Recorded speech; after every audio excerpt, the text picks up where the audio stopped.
They get involved in an altercation with their landlord. They haven't paid rent in a while, and their landlord says, okay, he tries to evict them. They attack him with a samurai sword, apparently from behind. Yeah, so he's like walking into his mobile home. One of them comes up and stabs him in the shoulder with a samurai sword. Again, he's an 80-year-old guy. He's like a guy who owns a big piece of property. He's 80 years old. He's got a shotgun. He grabs it, turns around, and shoots.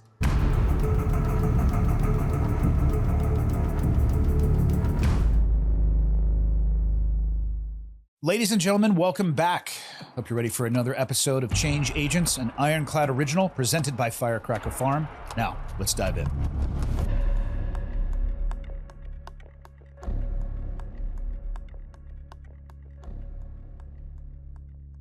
How did this particular group, the Zizians, how did they hit your radar? I mean, there's plenty of things to write about in the world. Some of them are a little bit more bespoke than others, I'll say. This one's kind of out there.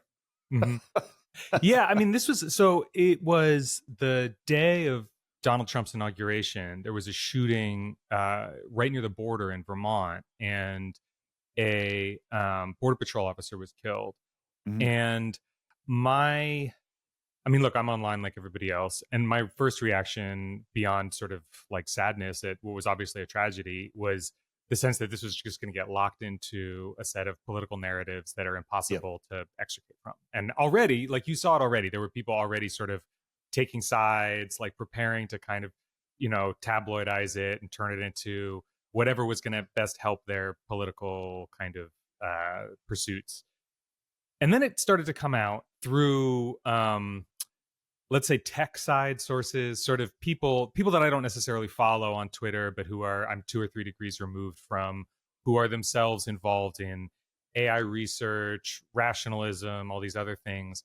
That the people who once the names of the shooters came out, this wasn't like, as you might expect, some like cartel, if it was the most perfect political story, it'd be some evil, illegal cartel migrant who was trafficking whatever.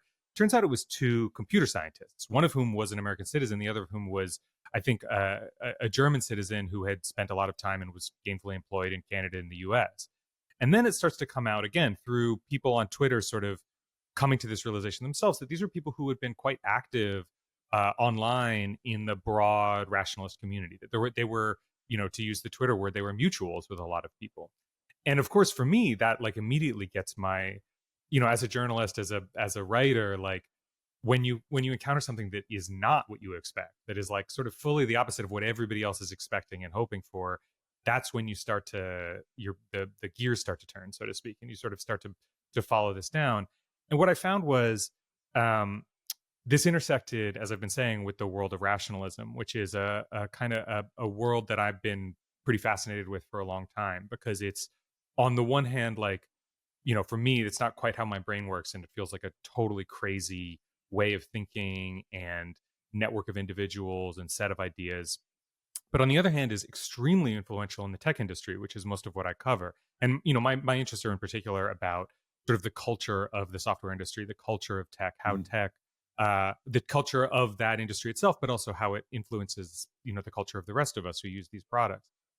So it felt like, okay, I can bring to bear my sort of knowledge of this world, and also I can do the classic like digital journalism thing, which is I don't actually have to call anybody to do this, because the people involved in this story have been writing blogs for 10 years and have been talking openly about their thoughts, have been recording their things. So really what this called for was almost like a research process of just reading as much as I could, piecing it together in order to like construct a kind of basic narrative of who these people were, where they had come from, why this Border Patrol shooting was actually not an isolated incident, but the sort of the latest in a set of deaths, killings, suicides that were associated with this small group of people who had come to be called the Zizians. So it was like a kind of the rule I think about as a journalist is like, if you spend more than an hour like looking something up online, like that's a story. It has to be a story because it's caught your interest for an hour. You spent an hour going down that Wikipedia page. There's something there. So I pieced it together and I wrote it up. And like I said, it was I didn't have to track, I didn't have to call the county jail. I didn't have to like find a lawyer to this person. It was like so much of this was just out there on the surface. It just required somebody who was willing to do the reading, so to speak. And I mean, I was among the first people to sort of write the full narrative of this story. So it sort of blew up. But it's also just such a good, how could it not? Because it's such a sort of mind blowing, crazy story. How did the rationalist ideology get its hooks into, essentially, it sounds like it started in the Silicon Valley? Yeah. So it's, rationalism is a sort of hard thing to talk about because it is at the same time, it is all of these things. It's an ideology, it's a website, sort of. It's a network of people, it's a set of nonprofits, it's almost a kind of religion. And it can include at the very, and I always say this at the beginning because I really don't want to I don't want to like slander people who think of themselves as rationalists who are not ever going to shoot a cop or murder a landlord or whatever it is, who are just sort of like on the very outer edges, who are invested in it as a particular way of thinking. That there's on the outside, it's just people who like to think about things rationally, so to speak. They like to really let go of their emotional reactions, common sense wisdom, and like focus on step-by-step logical answers. How it got its hooked into Silicon Valley is a good and kind of broad question. On a sort of practical level, rationalism gets its start in the 2000s and is more than anything else the product of this one guy, Eliezer Yudkowsky, who started a website called Less Wrong, which is sort of a blog, sort of a forum where people could post arguments, ideas, philosophical sort of papers and argue about them. And also wrote what is effectively a Harry Potter fanfic called Harry Potter and the Methods of Rationality. The idea of this fanfic, I know, and it's crazy how like it sounds like a joke, but this document more than anything else is how I think it's genuinely how it got its hooks in Silicon Valley. Because so the idea of this fanfic is that it's Harry Potter, but rather than accept the magical world as it is given to him, Harry Potter uses his rationalist brain to sort of do an empirical, scientific examination of magic and the world around him. And it's not like a 500-word joke story. It's like 7 books. It is equal to the size of the original J.K. Rowling series. It's huge. I wish I could say I was such a dedicated student I'd read it, but absolutely not. But this probably less Quidditch in his version. Yeah, I think. Well, I suspect. I don't want to speculate too much, but I suspect what happens is Harry like realizes that the optimal strategy of Quidditch is to always find the little ball, and so he like changes the strategy or whatever. Because at the core, like the whole idea of rationalism is that you set aside your the received wisdom, you set aside your emotional reaction, you just think rationally. But the sort of irony of it is that the way rationalists tend to take up that mission is setting aside so much of their preconceived notions and conventional wisdom and common sense and everything else that they become almost like incredibly smart babies who can be convinced by anything if the logic is like rationally sound. I mean, it's like babies is almost the wrong thing because babies have common sense. Babies know not to do certain things. Anyway, so the reason I bring up the Harry Potter and the Methods of Rationality is this fanfic was enormously popular. And when you talk to people who are, probably a little younger than me, I'm in my late 30s, and they talk to people who are 10 years younger than me, who became involved in the rationalist community, a lot of them will mention it as the thing they found that got them into this stuff.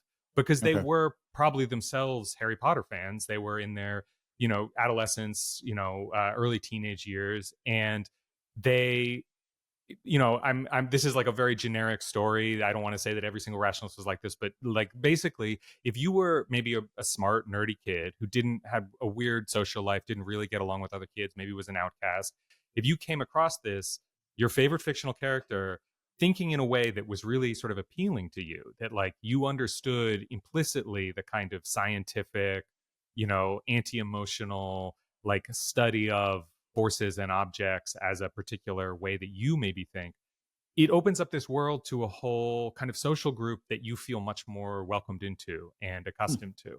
And I think that, the reason a site like Less Wrong becomes extremely popular and rationalism in general becomes popular is that it provides a community for people who maybe had other kinds of um, social problems, and a group of like-minded people who are willing to sort of entertain your broad philosophical ramblings and your own anti-emotional, anti-common sense kind of thinking. And a lot of people, and this includes most of the Zizians, end up moving to the Bay Area to get software jobs. They are maybe technically minded themselves. This is where their social world is the capital of their social world, so to speak. And that's not to say that it's only people who read Harry Potter and the Methods of Rationality. I think a lot of people who were, already adults in the 2000s found it appealing. But I think that it's that sort of providing a kind of cultural social space for a way of thinking that people who are often otherwise have trouble making friends or have trouble finding a social scene that they otherwise could be a part of, that this provides something like that. And I'll just append, this is a long answer, but I'll append the last part of it is just the most important thing is that Eliezer Yudkowsky, as he's writing this and as he becomes sort of influential in this community, his obsession is with artificial intelligence and being particularly the fear of a sort of godlike evil artificial intelligence coming to power and killing all of humans or enslaving humans or torturing humans or whatever. And I bring that up because rationalism becomes particularly influential in the world of AI research, which at that moment in the 2000s, early 2010s, is in what's like called an AI winter. There's not a ton of development being made on AI. It's not like the last 5 years where every year there's a new model, every year things are getting better. So you have a lot of people who are, maybe their field is otherwise not, people aren't that interested in it, but here's a guy telling them, no, you're working on the most important thing in the entire world. It's the scariest thing, but it's also, because it's so scary, the most important thing. And I think that is a powerful kind of, it's like having a hype man, almost like the opposite of a hype man, to have a guy telling you these. So I think that broadly is sort of how it becomes so influential and so important to the culture of Silicon Valley and the software industry. Ladies and gentlemen, hot salt from Firecracker Farm is the real deal. It's not just heat, it's flavor that elevates everything that you cook. The best thing to happen to food since fire. That's a bold statement, but I'm going to go ahead and agree with that. It's delightful. One of the best things about this brand is there's a real person behind it. His name is Alex, and he makes these in small batches, so it's not always easy to get. You don't want to miss out. All of the flavors are great. I have tried all of them. You really can't go wrong. Seriously, try it on everything. Steaks, vegetables, everything in between. I love cooking. I like cooking at home. I don't like putting sauces and overbearing things on the things that I cook, so I tried a little bit of the salt. And if I'm being honest, I tried a little bit too much the first time. It was a little spicy. So I had to back it off a little bit, and it made everything that I cook at home taste better. So it's an easy addition to the things that I already make. It tasted amazing. I was using the product for well over 6 months before Alex reached out to present as the sponsor for Change Agents. Easy peasy. I was already doing it. No additional time. A touch point with it in my personal life. I can talk about it from personal experience. Love what the brand stands for. Love what the brand was founded around. Enjoy the person who founded the brand. I mean, this is a match made in heaven. Get out of the comfort zone of what you can get in the grocery store. Go online to Firecracker Farm and use the code Ironclad for 15% off of your first order. You're going to be shocked at how much more of a flavor it brings out in what you cook. I get it. I mean, there's a variety of communities in the world that I used to really struggle to understand how they could believe what they believe. And I've come to the conclusion, and this might not be true of the rationalists, but a lot of it is about they just find a group of people that they're finally welcome into. And one of my favorite examples is the Flat Earth Society. And I'm like, listen, believe what you want, right? Like, it's fascinating to me, and they have conventions, and I've watched a few documentaries on it. And it's like, you know what? These people, I think, for their first time in their life, have just found their crowd. So, believing that the earth is flat is probably far less dangerous, and is probably not going to get you to a place where you're entering into an armed conflict with a border patrol agent. But it does, depth of belief and validity of belief are very different things. I mean, there's a UFC fighter, I just saw this yesterday, who is convinced that there is an ice wall in Antarctica because in the 1940s, all the NATO countries, I don't even think NATO was around in the 40s, but, they all agreed that, nobody can go there. I've personally been to Antarctica. Like, it's, come on, buddy. But again, believe what you want. Power of belief, depth of belief doesn't have anything to do with the reality of belief. Yeah. But I am glad, I was thinking about this as you were talking about how, less wrong and people talking about these beliefs for years. I'm less worried about the group that is at least broadcasting out what they think. I'm more worried about the group that stays off of those platforms and they meet in secret. Because people say, oh, you should just take this stuff down off the internet. I'm like, I'd actually rather kind of read it a little bit and keep an idea of what these people are up to. I'm worried about the people who are meeting completely in secret, wearing cloaks, or I don't know why I always assume that that's what they're wearing. But, Yeah. I had too many movies. And I get the fear of AI. I've seen the movie Terminator as well. There's 5 of those things, and in every one of them, the storyline's kind of the same. Skynet became aware, and then we were fucked. And, I can understand not wanting to end up on the other side of that. But wow. So how did the Zizians splinter off out of that larger rationalist group? Right. So Ziz is a trans woman who was born Jack LaSoda in Fairbanks, Alaska. And she is very specifically one of the people follows the sort of path that I'm talking about before. I don't know if she read the Harry Potter fanfic, but she moved to San Francisco after graduating from college. She went to University of Alaska Fairbanks, specifically to work on, not actually to work on AI, but to get a high-paying software job, and then effectively tithed a huge portion of her paycheck to one or two of the nonprofits associated with rationalism, dedicated to the problem of what they call AI alignment, which is again the idea that we're going to figure out how to stop the evil AI from killing all of us or whatever. And this is, again, not uncommon. It's very similar to what's called earn to give, which people might have heard of as being part of the effective altruism movement, which was famously what Sam Bankman-Fried was doing with FTX. The idea was that he would, depending on who you believe, and I wouldn't say I believe. In addition FTX. to some other things he was doing with FTX. I mean, basically, the one way of thinking about FTX, allegedly, Sam Bankman-Fried might have said, let me scam a lot of people because the ends justify the means. I'm going to take all that money, I'm going to donate it to philanthropic projects that will save lives, save the world, do whatever.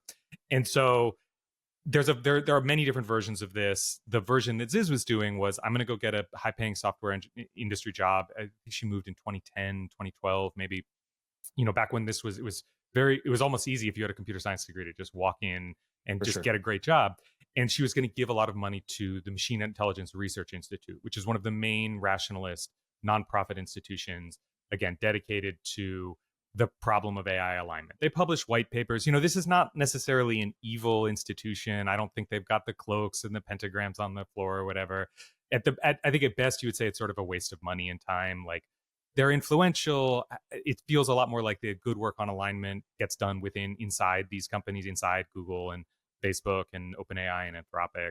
But I think there are people who disagree with me, so I don't want to go too far down that road. The point is, Ziz is there and becomes involved in these groups. She gets deeply involved. She goes to the seminars, she goes to the meetups, she hangs out, she meets people. She finds herself alienated, a few years later when a set of really wild accusations start to get made against some prominent people in the rationalist community. Accusations of rape, of statutory rape, of sexual harassment, sexual assault. There's an anonymous website is built accusing some of the people in the community. Again, without wanting to litigate what is a very complicated thing, we know now, based on some very good reporting in Bloomberg and other places, that there was basically an endemic culture of sexual harassment and assault, at the very least, within the community. That there was a lot of young women interested in rationalism coming in and having older men sort of groom them. I mean, usually adult women. Story literally is story's old as time. Yeah, I mean, this is we're all familiar with this precise dynamic. But the point is, Ziz starts to feel like, okay, this is not a healthy organization. Interestingly, her response is not, okay, I need to walk away and think about whether or not this is, the people I want to associate myself with, or whether they're true or right. Her feeling is, we need to get rid of Eliezer Yudkowsky and the higher ups at these institutions because they are damaging the message. It's bad PR to have these accused sexual harassers, sexual assaulters at the top of the organization. And the way she expresses herself is by joining with a few friends and going to the Center for Applied Rationality, another one of the big rationalist nonprofits, going to a gathering at CFAR and standing outside wearing Guy Fawkes masks the way that Anonymous used to, and handing out these kind of crazy, frankly, flyers that I would not think that the person giving me these flyers were sane, let me just say, and blocking the exit. So this is, I totally understand. I don't think that, Ziz wasn't armed or anything, but if I was inside that building and 4 people with Guy Fawkes masks and crazy flyers were blocking the exit, I think I'd call the cops too. So CFAR calls the cops. They sent out a SWAT team, which is, probably overkill. And the SWAT team is not gentle with Ziz and the gathered anti-Yudkowsky protesters. They get arrested. They're put on bail. So this is happening in 2019. So it's the pre-pandemic. They're put on bail. They sue the city because of the SWAT response. This is the point at which the wider rationalist community starts to talk about Ziz, I suppose. This is, if you want to go back and do your research and see where Ziz starts to pop up on people's radars, it's around here. And there's a whole website created that's sort of an anti-Ziz website that says, avoid this woman, avoid the people she's spending time with. She's a liar. Her arguments are wrong, whatever. So clearly she's rattled people, again, pretty understandably. Then the pandemic happens and courts grind to a halt. And the bail hearings, the lawsuit, all this stuff that should be continuing on to sort of provide some closure to this basically stop. And at some point, one of the Ziz's lawyer and the lawyer of one of the other arrestees, a woman named Gwen Danielson, say that their clients have probably committed suicide, or so they believe. They can't find them. They can't contact them. There's a memorial page created for Ziz, for Jack LaSoda, under the name Jack LaSoda, which is still her legal name. This seems, I mean, what are you going to do? It's the pandemic. Everything's happening over Zoom. I think everybody sort of shrugs their shoulders and says, okay, I guess we'll set this aside and do whatever. Meanwhile, a set of other Zizians in Northern California has posted up on a big piece of property where a man named Carl Lind, an 80-something-year-old man named Carl Lind, has allowed a bunch of artists and, drifters and other people to set up mobile homes in exchange for small rent. It's a very sort of Northern California vibe, I think. I'm from California. I get it. Yeah, from Santa Cruz, actually, right over the Highway 17 from Silicon Valley. Yeah. So you've driven by a million, there's tons and tons of huge plots of land, and people are SFO and San Francisco, San Jose used to be my old, it was interesting and wild to see the influence in Santa Cruz from the boom in Silicon Valley, all the I bet. money coming over the hill. And my dad sold a sub 1,000 square foot house for $1.5 million, which great for him, but it's what? That's so right. So it's one question that some people have about this is sort of how did nobody notice that these people were so crazy? And I think one answer is genuinely, it's the Bay Area. You're going to encounter totally non-threatening, but totally crazy people all the time. And so I try to describe to people what Santa Cruz was like growing up, and I say it was so far to the left that it ends up on the right somehow. I mean, it's a bastion of liberalism in California. And, I have a military background, and people are like, how did you actually, what do you mean you came from that town? I'm like, listen, I was a little atypical from my friend group. Nobody cared, but holy cow. I mean, it is it's hard to describe how open and progressive people are in that particular area. Yeah. So this guy, Carl Lind, has at least 3 people. And actually, let me correct myself. So Ziz, what actually happens is it's not that Ziz's lawyer says that she's killed herself. It's that she's died in a boating accident. And gotcha. there seems to actually be a record of it. And so that's sort of believed and whatever else. So 3 people, Suri Dow, Somni, and Emma Borhanian. And I'm saying their names probably just to help me keep track of all these people, because there are a lot of people, and if listeners aren't able to completely keep track, it's totally fine. They get involved in an altercation with their landlord. They haven't paid rent in a while, and their landlord says, okay, he tries to evict them. They attack him with a samurai sword, apparently from behind. Yeah, so he walks, he's walking into his mobile home. One of them comes up and stabs him in the shoulder with a samurai sword. Again, he's an 80-year-old guy. He's like a guy who owns a big piece of property. He's 80 years old. He's got a shotgun. He grabs it, turns around, and shoots 2 of the Zizians. They are, in fact, Zizians who he was trying to evict. One of them, Emma Borhanian, dies. The other two survive, as does Carl Lind. So this is like another point at which this is another sort of weird crime, weird news story that makes its way into the papers. What's less well noted, except by a couple rationalists who are paying very close attention, is that Ziz and Gwen Danielson, who are supposed to be dead, appear on the scene and are in fact questioned by police. Ziz somehow manages to, they know that she's out, like she's skipped bail. They know that she has a court date. She's in contempt of court. They know, I don't know if they know that she's pretending to be dead or not, but somehow they don't ever arrest her. They don't ever do anything. They take her to the hospital basically, and she walks out and disappears again for a while. So she's arrested again in Pennsylvania just a few weeks later for obstruction of justice and disorderly conduct in connection with the killing of an older retired couple named Richard and Rita Zyko.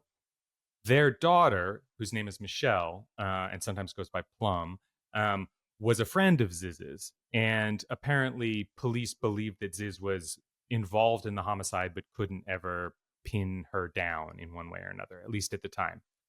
She gets released again, disappears again, basically. This would have been in 2023 is when she gets released. The stabbing happens in 2022. She's released from prison in 2023. Again, there's no, 2022. She's released from prison in 2022. Again, there's no, we don't really know what's happening. We don't hear about anything. 2024, before the border patrol shooting, before the arrest of the people, the Trump inauguration, Carl Lind, the landlord, now 83, is stabbed to death in Northern California not by any of the people involved in the original stabbing, but by a data scientist, a 22-year-old data scientist named Maximilian Snyder. Maximilian Snyder is arrested. After, as it comes out, Maximilian Snyder had applied for a marriage license with Teresa Youngblood, one of the two people who is the survivor of the two people who were involved in the shootout in Vermont. So you could sort of begin to imagine a corkboard with the red thread sort of being stretched all over the place. This is like the network and the weird set of like relationships and killings. So at this point, a few weeks after the shooting in Vermont, Ziz is arrested in Maryland, I think, with Michelle Zyko and another man named Daniel Blank. At this point, I think everybody involved in the Zizian scene is in custody either in California, Maryland, or Vermont and facing a variety of different charges. But that's sorry, I feel like you didn't even ask me to tell the whole story, but once the ball starts rolling, it's like you can't not just describe the whole thing that's going on. Like I said in the beginning, I don't even know how to enter the conversation because it is so intertwined. Yeah. Yeah, it's sort of like the way you tell this story is interesting because so much of it is in retrospect piecing together these seemingly unrelated or strange, a stabbing of a landlord, a shooting in Vermont, like a double homicide in Pennsylvania. And only if you are aware, as some rationalists were, as some sort of bloggers and people paying attention to the world were, that there are these online connections, that these are people who interact with each other all the time, who are friends, that there is some kind of broader sort of network at play here. Well, there seems to be, and again, you would know more about this with your work on the Rationalists, but one large difference it seems to be between the Rationalists and the Zizianists is that they have a propensity or a willingness to engage in violence. Yeah. So the Zizians have a particular set of beliefs that veganism, right? If you eat meat, it's equivalent to genocide. Very deeply tied to the transgender movement. Yeah, it's much more. I don't want to say restrictive because that's not the right word for it. But it almost, if a rationalist have a certain rationalists have a certain belief set, then there's an even narrower belief set that you'd have to align with to fall in with the Zizianist beliefs. Yeah. So let's start with the sort of, like, believe it or not, the kind of the most sort of palatable of the Zizian beliefs, which includes, as you were saying, a kind of a militant veganism that treats the factory farming and like the death of animals in general as effectively a genocide or a crime against nature to be killing this many animals. So this is not, I think probably there are more people than we think who have beliefs that approach this in one way or another. PETA is kind of in this world. Where the Zizians go is they apply the very strict utilitarian rationalist thinking about the kind of about their veganism to, or they apply a very specific, of a very strict, they apply a very strict utilitarian thinking to their veganism, which basically, you know, you can imagine if there's a genocide going on, if there's this world historical crime against nature going on in the world of factory farming, in the death of animals, you probably have some kind of, I mean, certainly you have the moral forgiveness, if not like the moral, if you don't have like a moral obligation to engage in violence to stop it in whatever way is necessary. So like, you know, I think that's without getting into like, and we should get into, but that's without getting into the metaphysical side of the Zizian beliefs, because that's the part that I think really sort of like gives you a flavor of like, of how this group becomes, you know, cult-like in the way that it does. So Ziz has a belief based on, like, this is all based on her blogging that she'd been doing for 10 years, you know, and writing about her conception of how the brain works or whatever, where every person that she believes in a sort of dual hemisphere brain, like, if you're familiar with this idea of the bicameral mind, which is a kind of scientific, mostly woo-woo idea about human evolution, that there, you know, before we were truly human, we had sort of two sides to our brain, and that the sort of the real thing that makes us human is connecting those two, the bicameral sides, both sides of the brain. Ziz thinks of each side of the brain, and it's kind of unclear. Sometimes she describes this very biologically, and sometimes it's just kind of psychologically, that there are sort of two personalities, you know, coterminous with each side of your brain, and that you can, through the application of hallucinogenic drugs, through techniques of sleep deprivation, apparently through taking estrogen, can separate out these two sides of your mind into two distinct beings, personalities, people, almost like, you know, multiple personality disorder, I guess. So you're trying to drive yourself towards multiple personality disorder. Fantastic. Effectively, yeah. Well, and so, like, again, this is the part that feels super cult-like, is the part where you have a leader being like, no, I've got this theory of the mind and it works, but in order for it to work, you have to do these objectively crazy and frankly quite damaging things to yourself, so that you can like show me. And the part of it that I think is also important is that the way the bicameral mind works for Ziz is that you have your like dominant personality, and her I can't remember the exact numbers, but it's something like 1 in 4 people, their dominant personality is good. Good meaning that they understand intuitively that animals have the same right to life as humans do, and that factory farming is genocide and all these things. 1 in 20 people have their lesser personality also be good. Ziz, of course, is double good. Both of our personalities are good. Of course. But you could see, like, if you are a cult leader, you can see how you can use this as leverage to be like, well, you're only half good. You know, you constantly want to keep the people following you from sort of achieving. You want to keep them on their toes, so to speak, all these things. So I don't know exactly what her, you know, how she played this with other people, but we do know that people who fell under her spell and sort of got out say that this was effectively a sort of an abusive process in which she was, you know, forcing people to take on sleep deprivation techniques and take drugs and whatever else in order to sort of unlock these two sides of their brain. There's at least one person who committed suicide who was pretty closely associated with Ziz before any of the rest of this happened, that a lot of people, you know, say that he effectively committed suicide because of her, that she had driven him to it, caused it in one way or another. I want to be careful about it because I don't want to give her like too much power. You know, like I don't think she like used her secret hypnosis to do it, but she's obviously working with people who are damaged in some way or another, people who are susceptible the way anybody susceptible to cult has some lack that they're trying to fill with it. And that person is probably already inclined to suicide, if not also to outwardly directed acts of self-harm, let's say, like shooting at a cop or killing somebody you don't know or whatever else. So so this is the belief system is the combination of this like really militant veganism that gives you the kind of moral impetus to like commit violence, combined with this sort of woo-woo like brain chemistry thing that Ziz is constantly drilling in your ear. The last part of it that is harder to find evidence for in Ziz's own writing, but a lot of other people have sort of suggested this is she has a really strong belief about, she apparently has a really strong belief about surrender, effectively, that this is almost like a mindset thing more than it is like a metaphysical thing, but I think she treats it as a kind of philosophical metaphysical precept, that if you just refuse to surrender, if you refuse to do what other people tell you, that they ultimately won't make you do it. And this is like a kind of weird, and it doesn't make much sense to those of us who like live in the real world. But you have to remember, like, Ziz has in fact experienced being picked up by cops, refusing to surrender, and then just walking away and not having had the problem. So there is some level of like, her world has reinforced this belief.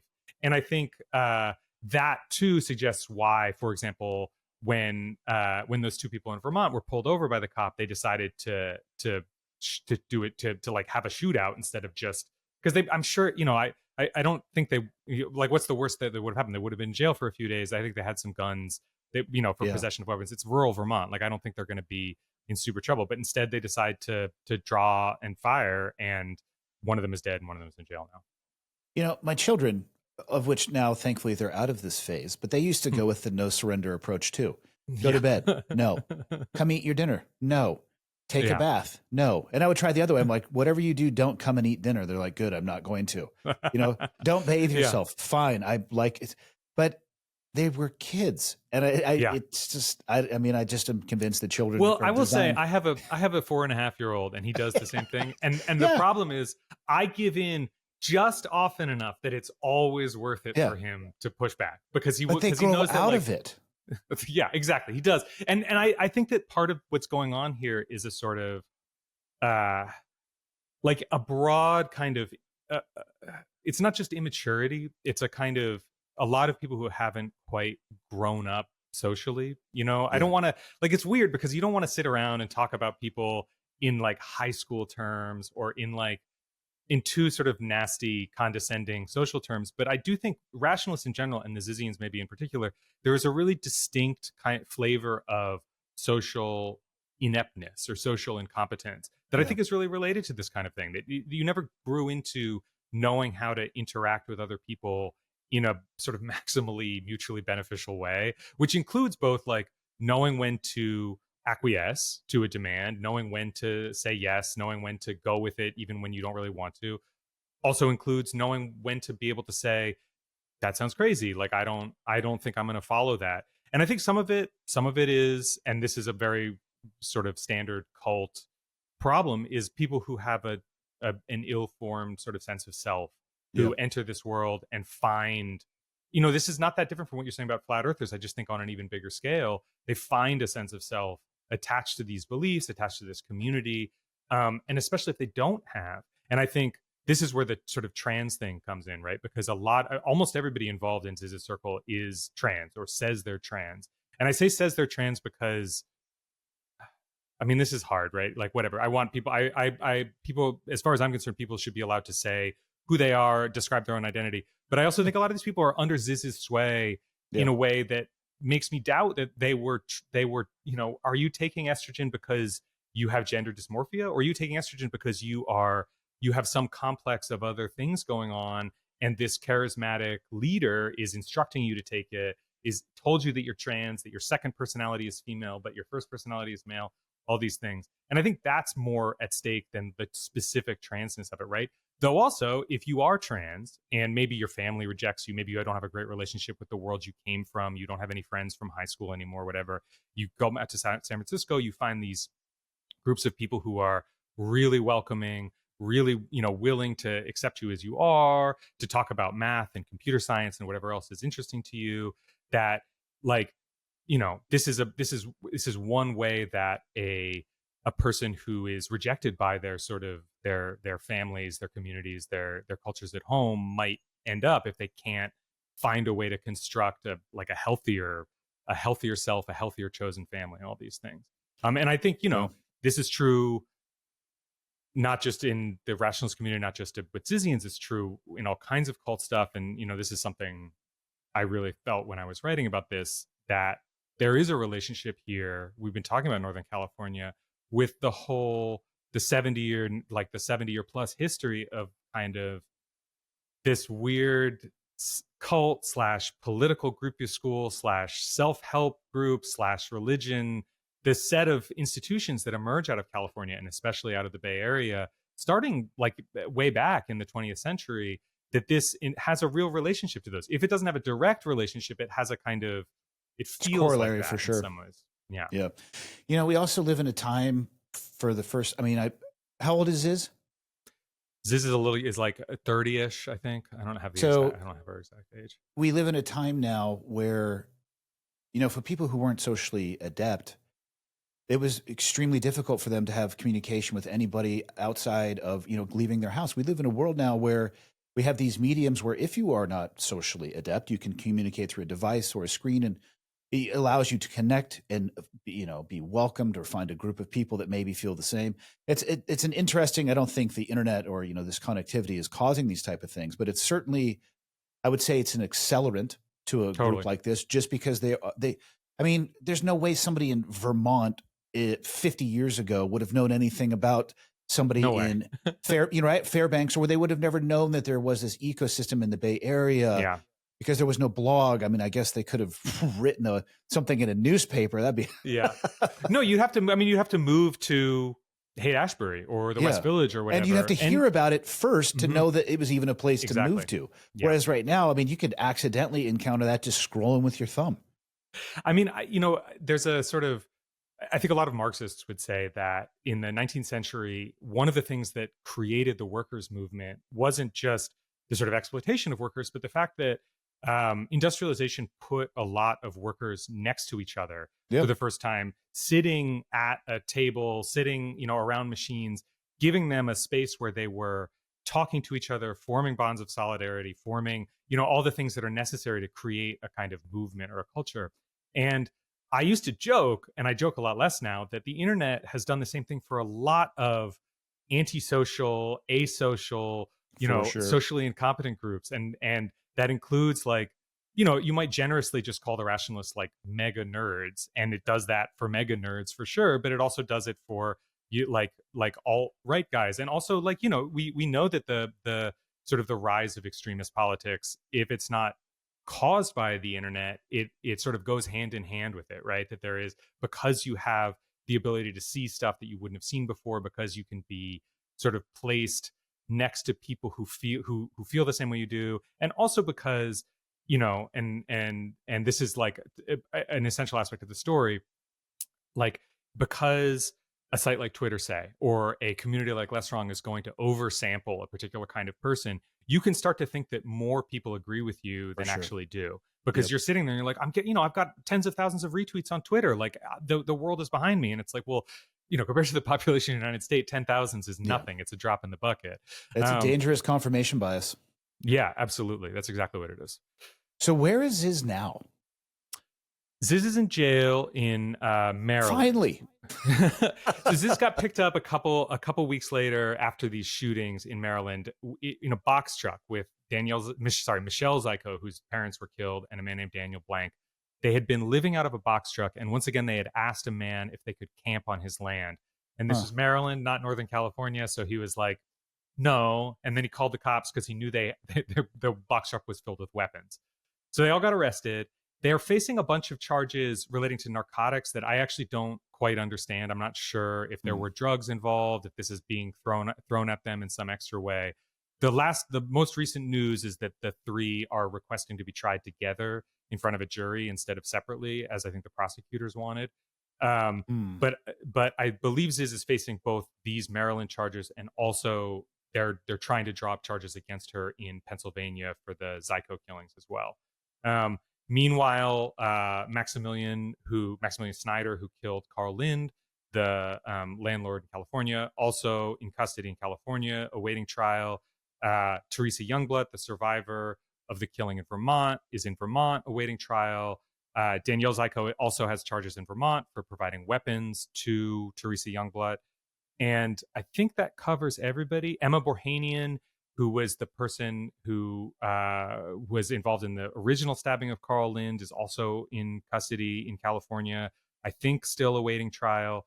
So yes, as far as I know, everybody who has been named. But one of the interesting things to me about the Zizian group is that they're, for a group that's so online, so to speak, is that it was very easy for them to kind of fall off the radar. not that a dedicated intelligence agency or police force couldn't know where they were, but they were pretty low priority for them at the Yeah. time.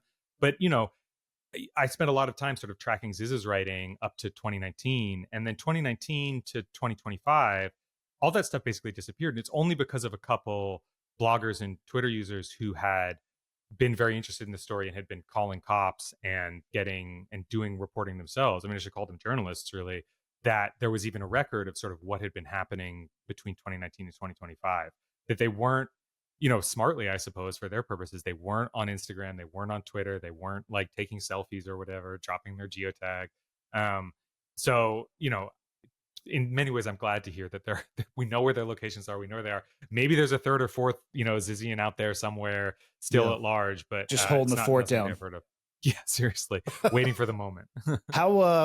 What's the state of the current rationalist movement in the Bay Area? Is it still alive and well, thriving?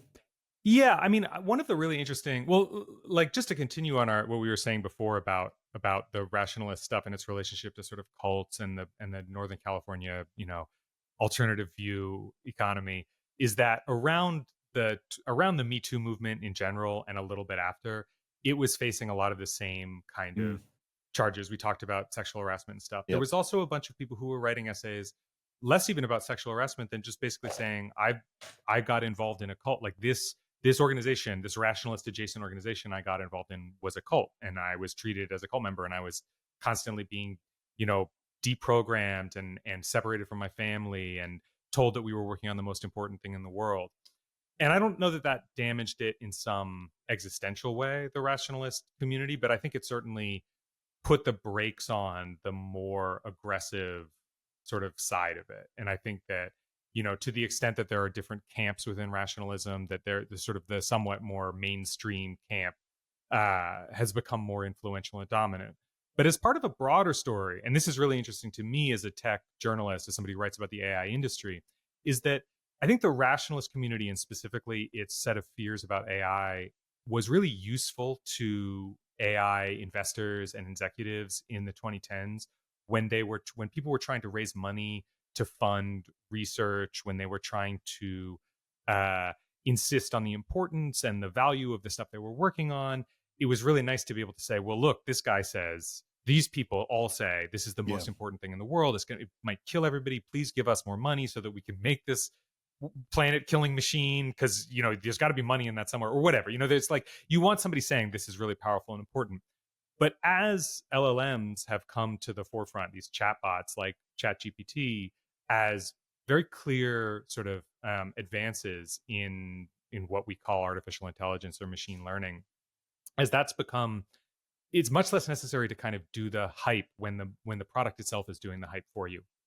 And in fact, in many ways, it's kind of counterproductive to be telling everybody that you're building a genocidal supercomputer. You want to say, no, actually, what we're building is like the greatest piece of software for business since Excel or whatever. Yep. And so, what you've seen, I think, is a lot of top level people like Sam Altman begin to sort of distance themselves from it, and vice versa. So when Sam Altman was forced out at OpenAI briefly for like a week back in 2023, a lot of what seemed to be at the heart of that dispute between various board members at OpenAI was really about whether or not Altman himself was committed to what were effectively the rationalist goals of AI alignment, of making sure that the AI was not going to kill us all these things.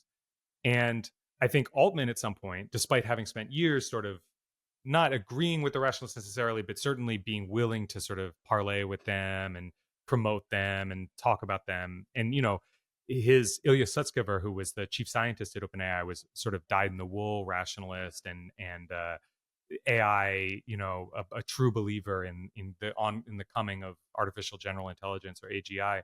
That there began to be this sort of rift grew between these two guys and between Sam and the sort of older people in general, where Sam was like, we have a $1 trillion product on our hands. I want to market it. I want to aggressively accelerate product rollout. I want to, I want to plow more money into it, all these things. And these guys were like, well, I thought we were all on the same page that this was something we should be afraid of and something we should be doing very carefully and working on safety. So anyway, all of which is a long way to say that I think that rationalism in many ways is sort of less influential, that even if the modes of thought are there, even if there's still a lot of rationalists all over the place in Silicon Valley, that the money people, who are at the end of the day always the most important people, by which I mean like investors and the top level executives, are just, they're much more wary of this. And that's because they don't want any roadblocks to their, to their potentially $1 trillion AI software. And I think too, like to a much lesser extent, you keep hearing this thing as a cult. You keep seeing people getting murdered associated with it. You probably don't want everybody to be saying, well, Silicon Valley, isn't that the place where everybody is a fucked up, killer who believes in It's not veganism? a good bumper sticker. No, absolutely not. So I don't know. I'll be interested to see, how much this kind of trend continues. I think it's always kind of going to be embedded in the fabric of Silicon Valley, because I think the sort of broad idea of rationalism is intrinsically appealing to engineers and computer scientists for just the kind of obvious reason that it treats the world, it treats philosophy in many ways like an engineering problem, like a cost benefit analysis problem. But I think that the specific sort of era of rationalism's dominance within AI in particular is on the way out at this point. Yeah, the downswing. Max, I got to hop off here shortly. Where can people find your work? Because these are such fascinating topics, especially for somebody who doesn't live entrenched in this world. Yeah. So I have a Substack called Read Max at maxread.substack.com. I write twice a week about tech, culture, media, politics, whatever's obsessing me at the time. Yeah.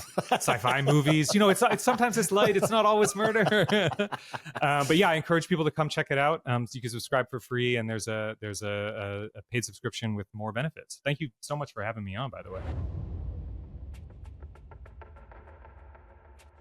Hope you enjoyed today's episode. Thanks you again for listening to Change Agents, an Ironclad original presented by Firecracker Farm. I'll see everybody next week with an all-new guest and an all-new topic. See you then.